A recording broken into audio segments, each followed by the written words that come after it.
Assalamualaikum warahmatullahi wabarakatuh. Halo semua, perkenalkan nama saya Kamelia Mufida dari kelas 7E. Hari ini saya akan menceritakan sebuah cerpen yaitu berjudul Malin Kundang. Nah, di sini zaman dahulu kala ada sebuah cerita di sebuah perkampungan nelayan pantai air manis di Padang, Sumatera Barat.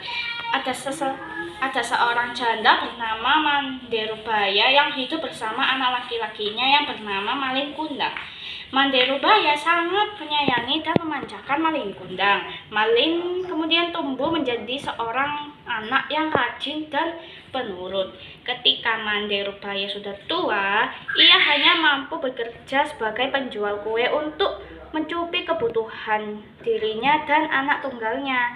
Suatu hari, Malin jatuh sakit keras hingga nyawanya hampir melayang, namun akhirnya ia dapat diselamatkan berkat usaha keras ibunya. Setelah sembuh dari sakitnya, ia semakin disayang. Mereka adalah ibu dan anak yang saling menyayangi. Saat Malin sudah dewasa, ia meminta izin kepada ibunya untuk pergi merantau ke kota. Karena saat itu sedang ada kapal besar merapat di pantai air manis. Jangan Malin, ibu takut terasa sesuatu denganmu di tanah rantau sana. Menetapkan saja di sini temani ibu, ucap ibunya yang sedih setelah mendengar keinginan Malin yang ingin merantau. Ibu, tenanglah, tidak akan terjadi apa-apa denganku, ujar Malin sambil menggenggam tangan ibunya.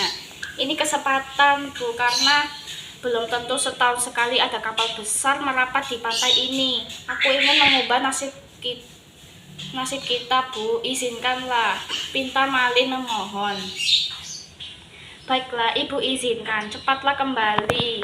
Ibu akan selalu menunggumu, nak, kata ibunya sambil menangis. Meski dengan berat hati, akhirnya Manderubaya mengizinkan Malin untuk pergi. Kemudian Malin dibekali dengan nasi berbungkus daun pisang sebanyak 7 bungkus.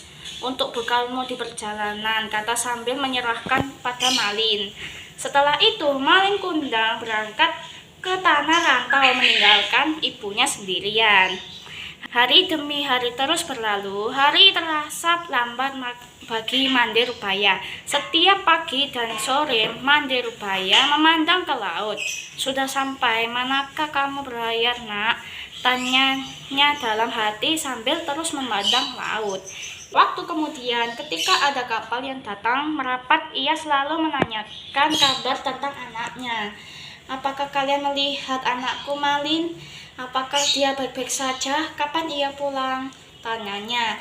Namun, setiap ia bertanya pada awak kapal atau nahkoda, tidak pernah mendapatkan jawaban. Malin tak pernah menitipkan barang atau pesan apapun kepada ibunya.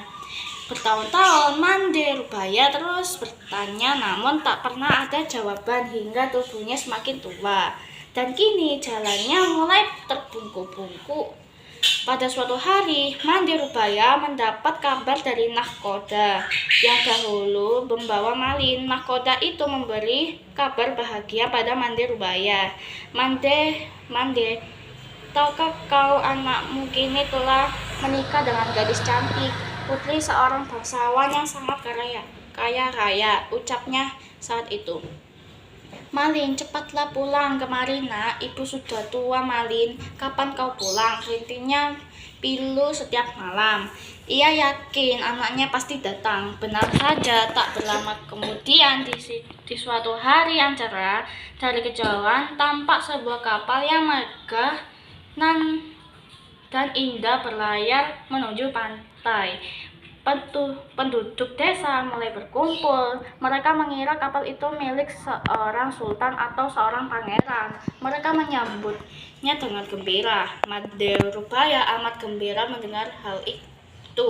Ia selalu berdoa agar anaknya selamat dan segera kembali menjenguknya.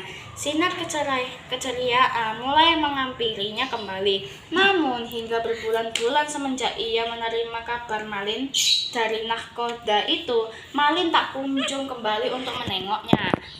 Ketika kapal itu mulai merapat, terlihat sepasang anak muda terdiri di anjungan. Pakaian mereka berkilau terkena sinar matahari. Wajah mereka cerah dihiasi senyum karena bahagia disambut dengan meriah. Mandirubaya juga ikut berdesakan mendekati kapal. Jantungnya berdebar keras saat melihat lelaki muda yang berada di kapal itu. Ia sangat yakin sekali bahwa lelaki muda itu adalah anaknya, Malin Kundang. "Malin, anakku, kau benar anakku kan?" katanya menahan isak tangis karena gembira. "Mengapa begitu lamanya kau tidak memberi kabar?"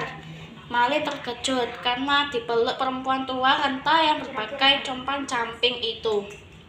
Ia tak percaya bahwa perempuan itu adalah ibunya. Sebelum ia sempat berpikir berbicara, istrinya yang cantik itu meludah dan berkata, "Perempuan jelek ini kah ibumu? Mengapa dahulu kau bohong padaku? Bukankah dulu kau katakan bahwa ibumu adalah seorang bangsawan yang sederajat denganku?" ucapnya Sinin. Mendengar kata-kata pedas istrinya, Malin Kundang langsung mendorong ibunya hingga terguling ke pasir. "Perempuan gila, aku bukan anakmu," ucapnya keras. Mandirubaya tidak percaya akan perilaku anaknya. Ia jatuh terduduk sambil berkata, "Malin, Malin, anakku, aku ini ibumu, nak. Mengapa kau jadi seperti ini, nak?" Malin Kundang tidak memperdulikan perkataan ibunya. Dia tidak akan mengakui ibunya. Ia malu kepada istrinya. Melihat perempuan itu bersujud hendak memeluk kakinya, Malin menendangnya sambil berkata, "Hai perempuan gila, ibuku tidak seperti engkau, marah dan kotor." Dilihat kapal Malin semakin menjauh, ia tak menyangka Malin yang dulu disayangnya tega berbuat demikian. Hatinya perih dan sakit, lalu tangannya diangkat ke langit. Ia kemudian berdoa dengan hatinya yang pilu. "Ya Tuhan, kalau memang dia bukan anakku, aku maafkan perbuatannya tadi. Tapi kalau memang dia benar anakku yang bernama Malin Kundang, aku mohon keadilanmu ya Tuhan," ucapnya pilu sambil menangis. Tiba-tiba datanglah badai besar menghantam kapal Malin Kundang. Malin pun ketakutan luar biasa. Ia tidak tahu harus berbuat apa. Lalu sambaran petir yang menggelegar. Saat itu juga kapal hancur berkeping-keping, kemudian terbawa ombak hingga ke pantai. Esoknya saat matahari pagi muncul di ufuk timur, badai telah reda. Di pinggir pantai terlihat kepingan kapal yang telah menjadi batu. Itulah kapal Malin Kundang. Tampak sebongkah batu yang menyerupai tubuh manusia. Itulah tubuh Malin Kundang, anak durhaka yang dikutuk ibunya menjadi batu karena telah durhaka. Di sela-sela batu itu berenang-renang ikan teri, ikan belana, dan ikan tenggiri. Konon ikan itu berasal dari serpihan tubuh sang istri yang terus mencari Malin Kundang.